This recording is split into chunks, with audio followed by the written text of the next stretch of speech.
చాలా సంతోషం, very happy, very happy. ఎందుకంటే చాలా మంది హీరోయిన్స్ మీరు ఆ పాయింట్కి అనుకోకుండానే డ్రైవ్ అయ్యారు. నా నెక్స్ట్ క్వశ్చన్ కూడా అదే.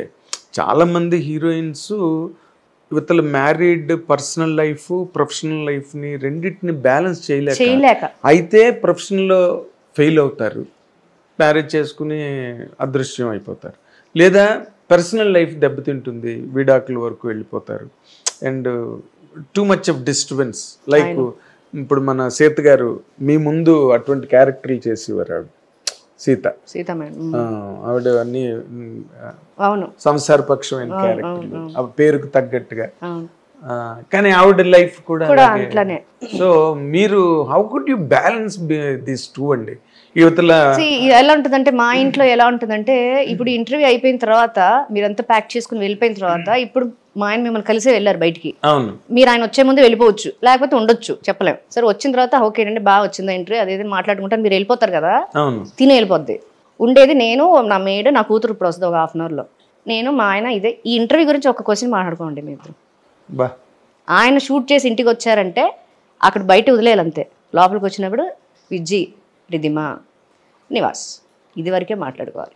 ఎప్పుడైనా ఒకసారి ఎక్కువ కొంచెం బాగా ఏదన్నా కొంచెం డిస్టర్బ్ అయినా, నేను ఎక్కువ కొంచెం హెవీ ఫీల్ అయినా, అప్పుడు ఏదన్నా ఒక టైంలో ప్రైవేట్ టైంలో మీ ఇద్దరు కొంచెంసేపు ఒక హాఫ్ అన్ అవర్ డిస్కస్ చేస్తాం about that what I went through, ఇవాళ షూటింగ్లో ఇలా అయిందిరా, నాకు ఎందుకు నీకు ఇలా, ఇది మాట్లాడుకుంటాం మేము. Not everyday, definitely not everyday. రేపు ప్రోగ్రామ్ ఏంటమ్మా అంటే, రేపు సోమవారం కదరా గుడికి వెళ్తావు నువ్వు అంటే, వెళ్తానంటే నువ్వు వస్తావని అడిగా, నేను వస్తాను. ఇవాళ మార్నింగ్ టెంపుల్కి వెళ్ళి వస్తూ ఇంకో పని చేసుకున్నా, మీకు కాల్ చేసినప్పుడు నేను బయట ఉన్నా. అలాగా ఇక్కడ వరకే ఉంటుంది అంతే. ఇంట్లో ఇవాళ ఏం లేవు. ఒక నార్మల్ ఒక హౌస్ వైఫ్ ఒక హస్బెండ్ ఏం స్పెండ్ చేస్తారో అదే ఉంటుంది ఇంట్లో. సినిమాటిక్ అట్మాస్ఫియర్, హడావిడి. మీరు వచ్చిన వెంటనే ఆయనకి సపరేట్ గా ఒకసారి ఆయన సినిమా లంక అని ఒక సినిమా చేశాను నేను. సెట్ లో అనుకోకుండా చేశా, ఇంకెవరు అందరూ కూడా ఆ టీం అంతా నేనే చేయాలి అని కూర్చుంటే చేశా ఆ సినిమా. ఆ పాపకి జస్ట్ 1.5 years ఉంటుంది అప్పుడు. నాకు ఇంట్లో ఆయన్ని సీను ఏరా అని పిలవడమే అలవాటు మామూలుగా. సెట్కి వెళ్ళాము. సెట్కి వెళ్ళిన తర్వాత అప్పటికీ చాలా కంట్రోల్ చేసుకుంటూ, ఆయన is captain of the ship, ఆయన అందరూ దీంట్లోనూ ఈజ్ ద టాప్ కెప్టెన్, మనం చాలా ఇదిగా ఉండాలని చాలా సేపు స్టాఫ్తో వెళ్ళి, ఇప్పుడు అమ్మాయి ఉందనుకో, దేవి కొంచెం సార్ని రమ్మనవా, అసిస్టెంట్ రే రమ్మనవా, ఇలా అయిపోతుంది. నాకు అనుకోకుండా ఇంట్లోంచి ఫోన్ వచ్చింది. పాప జస్ట్ అప్పుడు నడుస్తూ వెనక్కి పడ్డది, ఇలా జస్ట్ కొంచెం ముందుకు పడ్డదని నా మేడ్ ఫోన్ చేసింది. కంగారు పడకండి అమ్మ, జస్ట్ పడ్డది, ఏం ఏడవట్లేదు, బాగానే ఉంది అంటే. ఈ మాట ఆయన డైరెక్టర్ అదంతా పక్కన పెట్టండి, ఫస్ట్ మా ఆయనకి నేను చెప్పాలి. అక్కడ ఆయన వచ్చేసాడు డైరెక్టర్ గారు, ఆయన చెప్పాలి. పాప అంత దూరంలో నుంచి ఆయన ఏదో షార్ట్ డివిజన్ చెప్పుకుంటున్నాడు కెమెరామెన్తో. కెమెరామెన్ కో డైరెక్టర్ ఈయన నెక్స్ట్ షార్ట్కి డిస్కస్ చేస్తారు కదా. నేను చాలా ఓపిక్గా సీను ఇక్కడి నుంచి సీను అంటే తిరగట్లేదు వెనక్కి. నేను చాలా మంది సెట్లో సీనులు ఉంటారు మామూలుగానే జనరల్ గా, తెలుసా? మీరు టైటిల్స్ చూస్తే ఎవరో 2-3 పేర్లు ఉంటాయి. సీను, రాజు, ఇవన్నీ రెగ్యులర్ పేర్లు. సీను